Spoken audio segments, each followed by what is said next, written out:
Buddha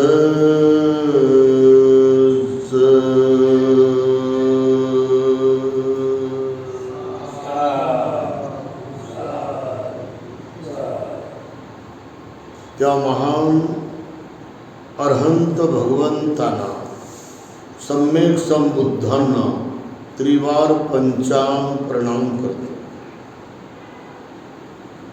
doctor Babasaheb Ambedkar हे पर्व उच्च ज्ञानाचे आणि बुद्धिमत्तेचे पर्व आहे. डॉक्टर बाबासाहेब आंबेडकरांमध्ये जी दृष्टी होती ती फार महान अलौकिक दृष्टी होती आणि दिव्य दृष्टी होती. त्याला तर्क आणि कंपॅरेटिव्ह अभ्यास व यथार्थ अशा प्रकारची वस्तुनिष्ठ बाबासाहेबांची दृष्टी होती.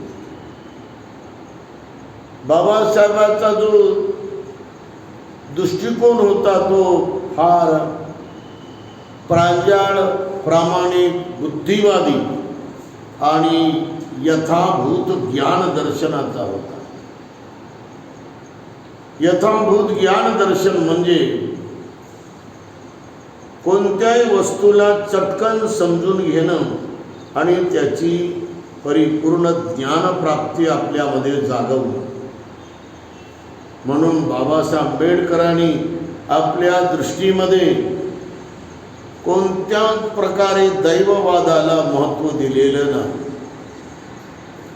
ईश्वरवादाला महत्त्व दिलेलं नाही, परमार्थवादाला महत्त्व दिलेलं नाही, आत्मवादाला सुद्धा महत्त्व बाबासाहेब आंबेडकरांनी दिलेलं नाही. त्याशिवाय अंधश्रद्धा, अंधभक्ती, व्यक्तिपूजा, व्यक्ती गौरव, व्यक्तीचा सन्मान आणि व्यक्तीचा जास्तीत जास्त मत जय जयकार करणं याला बाबासाहेब आंबेडकरांचा नकार होता. स्वतःच्या नावाचा जय जयकार करून घेणं, दीनदुबळ्या, शोषित, पीडित, रंजल्या गांजल्या साऱ्या सामान्य जनतेकडून आपण आपल्या स्वतःचा गौरव करून घेणं, स्वतःचा मान करून घेणं, स्वतःला पूर्णपणे पूजा करून घेणं ही बाबासाहेबाला अमान्य अशा प्रकारची दृष्टी होती. त्यांची दृष्टी ही राईट व्ह्यू होती. हे राईट व्ह्यू म्हणजे त्यांच्या दृष्टीमध्ये यथाभूत ज्ञानदर्शन होतं. म्हणजे कल्पकता अजिबात नव्हती, मिथ्या दृष्टी अजिबात नव्हती आणि वेगवेगळ्या प्रकारचे भाकित हे त्यामध्ये अजिबात नव्हते. चमत्कारिक आणि सर्व प्रकारच्या वेगवेगळ्या बाह्य विभूती अवडंबरामध्ये त्यांना कोणताही रस नव्हता. एकदा त्यांना हे मथुरेला काही त्यांच्या मित्रांनी घेऊन गेले. जुन्या परंपरेप्रमाणे, वैदिक धर्माप्रमाणे मथुरा हे पवित्र असं तीर्थ मानलेलं आहे. बाबासाहेब मथुरेला गेले. त्या माणसानं सांगितलं, बाबासाहेब हे म्हणे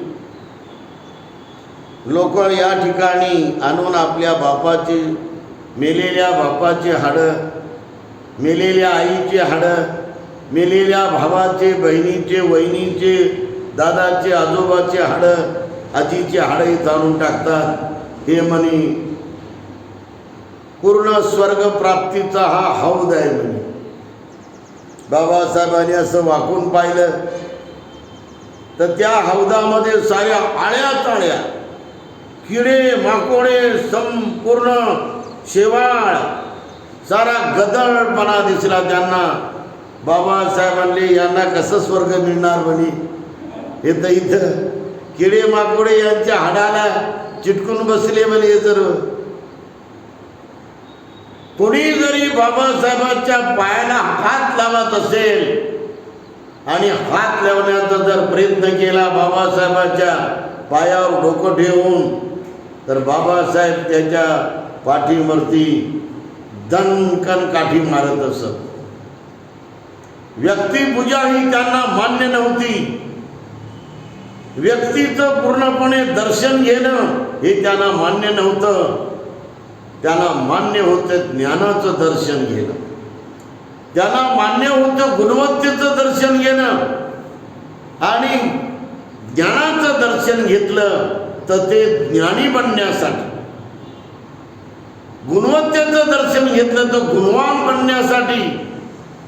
आणि म्हणून बाबासाहेब आंबेडकरांनी आपल्या जिंदगीमध्ये सर्वात जास्त जे दृष्टी ठेवली, यथाभूत ज्ञानदर्शनाची दृष्टी हे भगवान गौतम बुद्धाच्या ज्ञानातून घेतलेली आहे. म्हणून बाबासाहेब 3 मिनिट 4 मिनिट ते बुद्धाचं ध्यान करत असत. त्यांनी श्रीलंकेवरून तेथील सर्वात मोठ्या महास्थविराच्या आवाजातील हे बुद्धानुस्मृती, धम्मानुस्मृती, संघानुस्मृती आणि महासती पठाण सुत्त, रतन सुत्त, आटानाटी सुत्त, कर्णेमे सुत्त, महामंगल सुत्त, बोधांग सुत्त आणि प्रत्यत्य समुत्पाद सुत्त हे टेप करून आणली होती. आणि ते नेहमी आपल्या घरामध्ये, आपल्या अभ्यासाच्या रूममध्ये थोडा वेळ या सुत्ताचा त्या ठिकाणी ते नेहमी ध्यास करत, ते धारणा करत होते. ध्यास किंवा धारणा म्हणजे पूर्ण इंद्रियामध्ये आपण ते एक ना एक बुद्ध वचन समावून घेणं, त्याच्यामध्ये एकरूप होणं, त्याच्यामध्ये भिजून जाणं, चिंब भिजून जाणं. बाबासाहेब बुद्ध सूत्रामध्ये आणि बुद्ध गाथेमध्ये, बुद्धाच्या 9 गुणामध्ये, धम्माच्या 6 गुणामध्ये आणि संघाच्या 9 गुणामध्ये बाबासाहेब चिंब भिजून जात होते. असं ऐकायला येते एकदा ते दिल्लीला होते आणि दिल्लीला असताना त्यांना भेटायला श्रीलंकेचे सर्वात मोठे विद्वान असे भिक्खू आले होते. 2 भिक्खू. त्या सर्व भिक्खूला पाहून बाबासाहेब उभं राहून त्यांना हात जोडत राहिले. असं वर्णन सोहनलाल शास्त्री यांच्या 25 साल बाबा साहब की संपर्क में या ग्रंथात पाहायला मिळते. त्याशिवाय मिलिंद सायन्स वसतिगृहामध्ये सुद्धा बाबासाहेब एकदा आले असताना तिथे 2 भिक्खू हे PhDच्या अभ्यासासाठी होते.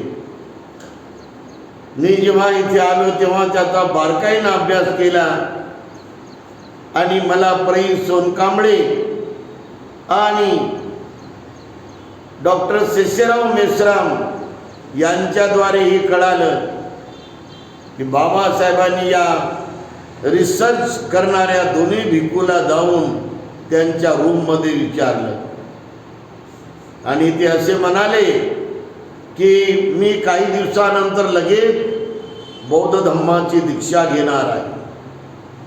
तुमची थायलंडची बुद्ध मिशनरी आणि भिक्खू संघ हा इथे प्रचाराला पाठवा, कारण माझा समाज हा सध्या बुद्ध धम्माच्या संस्कारापासून वंचित आहे. आणि तेव्हा बाबासाहेबांनी त्यांच्या समोर सुद्धा हे शांत चित्तानं बौद्ध धम्माची चर्चा केल्याचं, या महान अशा अभ्यास पूर्ण असलेल्या चर्चेचा संपूर्ण सार मला प्राचार्य प्रेम सोनकांबळे यांनी सांगितला होता. राजगृहामध्ये असताना सुद्धा त्यांची भेट एकदा एका इंग्लिश बौद्ध भिक्खूंसोबत झाली. 13 ऑक्टोबर 1956 श्याम हॉटेलमध्ये बाबासाहेब शांत बसून हात जोडून, त्यांच्या अंगावर मनेला होता पांढरा आणि खालून त्यांचं धोतर होतं. किंवा सविता आंबेडकर तिथं बसलेल्या होत्या पांढऱ्या शुभ्र अशा वस्त्रामध्ये, आणि जवळजवळ 11 भिक्खू त्या श्याम हॉटेलमध्ये होते. प्रमुख भिक्खूला बोलवलं होतं पूज्य बोधिसत्व डॉक्टर बाबासाहेब आंबेडकरांनी. ते प्रमुख भिक्खू होते. पूजनीय महास्तवीर चंद्रमणी हे प्रमुख भिक्खू होते. पूज्य भंते श्रद्धा तिस्सर, पूज्य भंते ग प्रज्ञानंद, पूज्य भंते परम शांती आणि पूज्य भंते यम संगरत्न हे महाबोधी सोसायटीचे होते. आणि बाकी आपल्या महाराष्ट्राचे एक होते भिक्खू सुमेध. आणि या सर्व भिक्खू समोर बाबासाहेबांनी 1.5 घंटा हे सूत्रपठण असे हात जोडून ऐकलेलं वर्णन माननीय भारतीय बौद्ध महासभेचा सचिव गोडबोले यांच्या वर्णनामध्ये आहे. बौद्ध धम्माची दीक्षा या पुस्तकात आहे. बाबासाहेबाला बौद्ध भिक्खूंचं सूत्रपठण आणि बौद्ध भिक्खूंनी गायलेले संपूर्ण बुद्धाचे सुत्त व बुद्धानुसती, धम्मानुसती, संघानुसती ही फार निष्ठेनं, तळमळीनं आणि गाढ श्रद्धेनं ते ऐकत होते. बाबासाहेबांचा असा पवित्र दृष्टिकोन आपल्या समाजानं हे वापरला पाहिजे. आपल्या घरी आंघोळ झाल्यानंतर आपण परित्राण पाठाचा हा पुस्तक घेऊन या परित्राण पाठाच्या पुस्तकातून हे वेगवेगळे सुत्त 2-3 सुत्त म्हणले पाहिजे. आणि महत्त्वाचं म्हणजे बाबासाहेब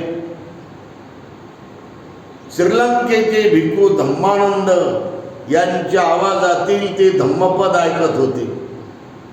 आणि धम्मपदामध्ये 23 वग्गा आहे. बुद्धाची परिपूर्ण यथार्थ ज्ञानवाणी बुद्धवचनामृत हे धम्मपदामध्ये परिपूर्ण समावलेलं आहे. एका विद्वान साहित्य वाचस्पती डॉक्टर भदंत आनंद कौशल्या म्हणतात कि अगरचे आपको एशिया खंड में अविनाशी ग्रंथ की रचना किसी ने की हो और अगर आपको जिंदगी में सही साथी मिलाना है तो धम्मपद से बढ़कर और कोई ग्रंथ नहीं बता सकते. सर्वात बेहतरीन आणि सर्वात महान प्रभाव टाकणारा मनावर हा धम्मपद ग्रंथ आहे. बाबासाहेब ते नेहमी सातत्यानं वचन ऐकत होते आणि ते पाठांतर करत होते व त्याची धारणा करत होते. असा दृष्टिकोन बाबासाहेबांचा बुद्ध धम्माच्या मार्गामध्ये परिपूर्ण रस ग्रहण करण्याचा होता. बुद्धाच्या वचनाचा जितका जास्त आपण बुद्ध वचन अमृत रस ग्रहण करू तेवढं आपल्या अंतर्चित्तातील सारा विषारी संपूर्ण भाग हा निघून जात असतो. किंबहुना अंतर्चित्तात जे विषारी वेगवेगळे आसव आहेत, आश्रव, त्या सर्वांचा नायनाट होतो. आणि म्हणून दररोज आपण धम्मपद हे ग्रंथ वाचला पाहिजे. 2 वग्ग, 3 वग्ग, 4 वग्ग, 5 वग्ग. त्याशिवाय महापरित्राण पाठ या पुस्तकातील सूक्त सुद्धा वाचली पाहिजे. ही दृष्टी डॉक्टर बाबासाहेब आंबेडकरांनी आपल्याला शिकवलेली आहे. आपल्या समाजात परंपरागत लोक सकाळी आंघोळ झाल्याबरोबर चहा पितात आणि मग हिंडायला निघतात, नाही तर दारूच्या गुत्त्यावर जाऊन सकाळचा 1 ग्लास मारतात.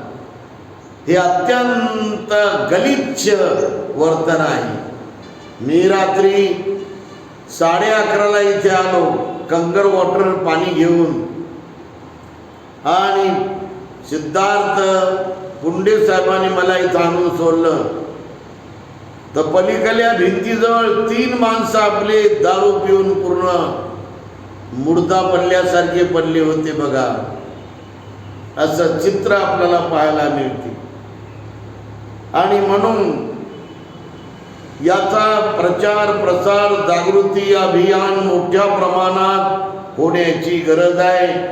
10 लोक, 5 लोक, 15 लोक वेगवेगळ्या वस्तीच्या गल्ली गल्लीमध्ये जाऊन भक्तीजीला सुद्धा घेऊन भिक्खूमध्ये जे भिक्खू आपल्याला आवडतात किंवा सोबत येतात त्यांना घेऊन आपण 4 शब्द सांगण्यासाठी, आणि या अल्कोहोलचा किती आपल्या हृदयावर प्रभाव पडतो आणि कसं जहर बनते, कसं हृदय अंतःकरण कसं चुरा चुरा चुरा चाकू मारल्यानंतर मारून जसं ते डॅमेज होते, असं हे दारू पिऊन या अंतःकरणाची शक्ती पूर्णच्या पूर्ण खलास होते.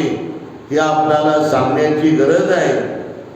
असं प्रेम आपल्या समाजाबद्दल, अशी आत्मीयता आपल्या समाजाबद्दल आज जागवण्याची गरज आहे. बाबासाहेब प्रेमानं भरलेले एकमेव असे महापुरुष होते.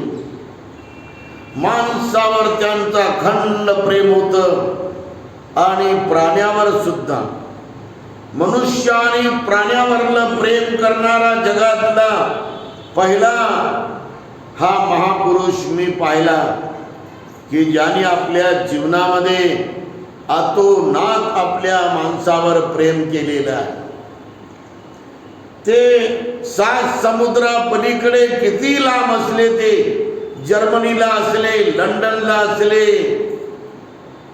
कोणत्याही विद्यापीठामध्ये असले, इंग्लंडला असले, अमेरिकेला असले, तरी बाबासाहेब भारतामध्ये असलेल्या आपल्या दुबळ्या, शोषित, पीडित, रंजल्या, गांजल्या मुद्दाम दाबून त्यांना हीन केलेल्या अशा पददलिताबद्दल बाबासाहेबाचं प्रेम अखंड तिथे चिंतन, मनन आणि धारणा करत होतं. आणि हा माणसावर प्रेम करणारा, त्याची दशा दूर करायला, त्याची हालापेष्टा दूर करायला, त्याच्या दुःख वेदना निवारण करायला, त्याच्यावरले अत्याचार अन्याय दूर करायला, त्याची गुलामी परिपूर्ण तोडून टाकायला, मानसिक आणि सामाजिक गुलामीतून त्यांना मुक्त करणारा जगातला खरा प्रेमळ महापुरुष बाबासाहेब आंबेडकर दिसतो.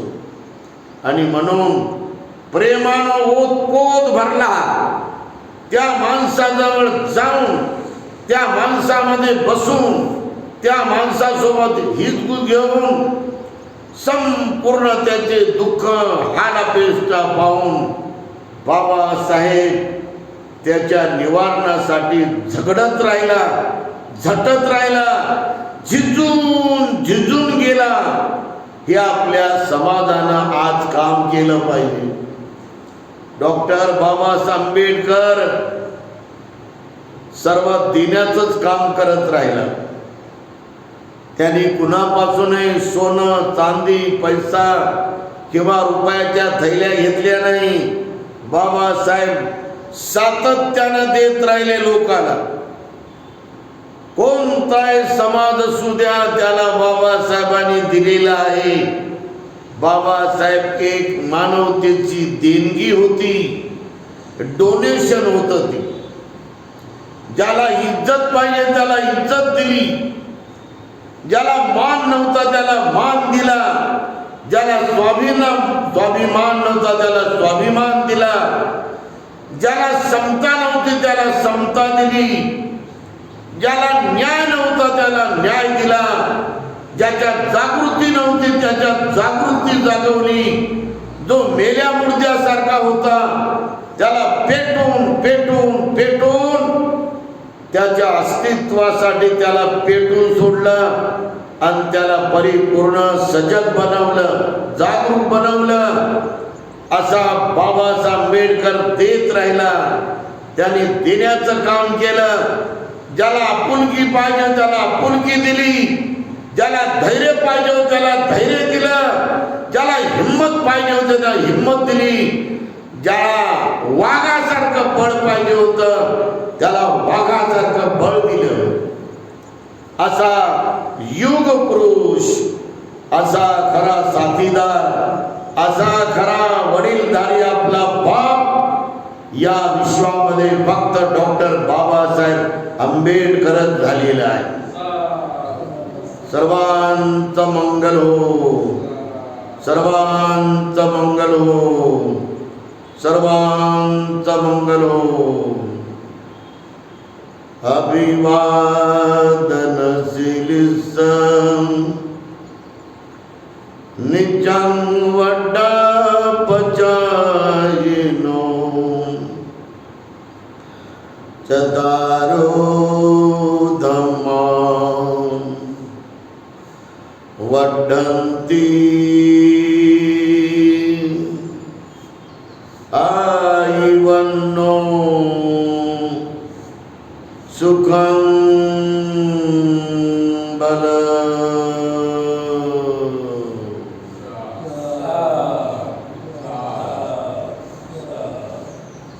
बुद्धं नमामि.